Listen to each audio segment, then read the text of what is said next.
एक गांव में कालू और चील दो भाई थे।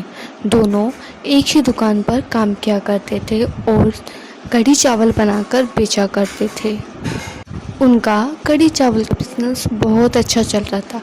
तभी कालू के बड़े भाई चील ने उसको दुकान और घर से बाहर निकाल दिया और उसे कहा, अब तू अपनी अलग दुकान रहे, अब तेरा मेरा कोई वास्ता नहीं इस दुकान में। कालू कौवा उदास होकर अपने घर चला गया और तभी उसको पता चला कि उसकी बेटी के पैर में कुछ दिक्कत आ गई है।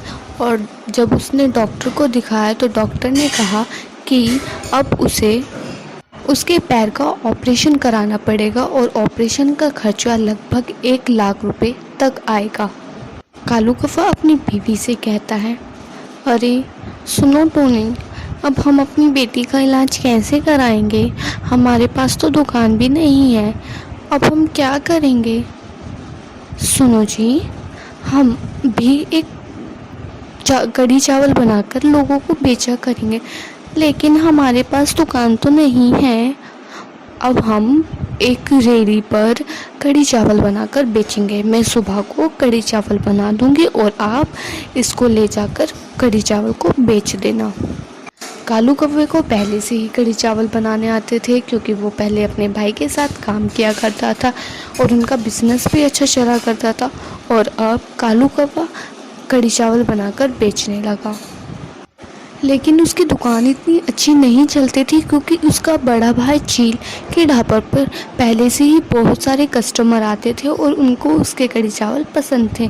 और अब एक ही गांव में 2 कढ़ी चावल की वजह से उसकी दुकान नहीं चल पाती थी।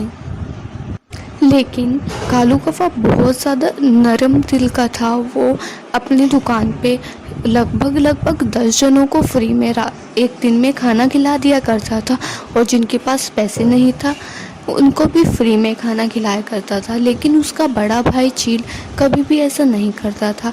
वो बहुत ही ज़्यादा रूढ़ी व्यवहार रखता था सभी के साथ। एक दिन एक भिखारी उसकी दुकान पे आया। भाई साहब, क्या मुझे खाने को दोगे थोड़ा सा? मैंने 2 दिन से कुछ नहीं खाया है। तो मैं क्या करूँ? नहीं खाया तो लाओ पैसे, 1 प्लेट कढ़ी चावल खा के जाओ। भाई साहब, मेरे पास पैसे नहीं हैं, आप मुझे फ्री में खिला दो। पता नहीं कैसे कैसे लोग आ जाते हैं फ्री में खाने के लिए। फुट यहाँ से, मैं नहीं दूंगा तुझे कढ़ी चावल। तभी वो कालू कौवा उसी की दुकान के पास था और वो उससे कहने लगा, भाई साहब, आप मेरी दुकान पे आ जाइए, मेरी दुकान पास में ही है, वहाँ से आप फ्री में खा सकते हो। और वो इंसान वहाँ उसकी दुकान पे जाकर कढ़ी चावल खा लेता है।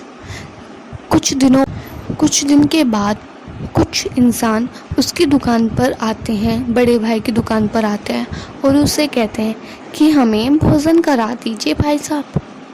मैं पैसे तो देंगे ना आप? नहीं, आप हमसे पैसे लोगे? हम तो साधु हैं। नहीं, हम तुमसे भी पैसे लेंगे। तभी वे साधु आगे को चले और एक कालू कौवे की दुकान के बाहर रुककर कहने लगे, बहुत भूख लगी है, अब खाने का इंतज़ाम कहाँ से होगा? चलो मंदिर की साइड चलते हैं। वो सारी बातें कालू कौवे ने सुन ली और कालू कौवा उनसे कहता है, आइए गुरुजी, मैं आपको कढ़ी चावल खिलाऊंगा। और वो उनको खुशी खुशी कढ़ी चावल खिला देता है। तभी उन साधुओं को उन कालू कौवे की मन की बात जानने की इच्छा हुई और उनसे कहा, बेटा क्या हुआ, तुम इतने परेशान क्यों हो? तभी कालू कौवा कहता है, गुरुजी, मेरी बेटी के पैरों में कुछ दिक्कत आ गई है और उसको इलाज कराना है, और इलाज में डॉक्टर ने 1 लाख रुपए का खर्चा बताया है। तभी वो साधु उसकी बात से बहुत दुखी होते हैं और उससे कहते हैं, बेटा मैं तुम्हें एक मंत्र बताता हूँ और तब भी तुम कढ़ी चावल बनाओ। इसे मंत्र को बोलना, तुम्हारे कस्टमर बहुत ज़्यादा बढ़ जाएंगे। और अब कालू कौवा जब भी कढ़ी चावल बनाता तभी उस मंत्र को बोलता, और उस मंत्र के कारण से उसके कढ़ी चावल का स्वाद और भी बढ़ जाता और बहुत ज़्यादा कढ़ी चावल की मात्रा हो जाती। साधुओं के कारण अब उसका बिजनेस काफ़ी अच्छा चलने लगा और कुछ दिनों के अंदर उसने अपने बेटी का इलाज भी करा लिया।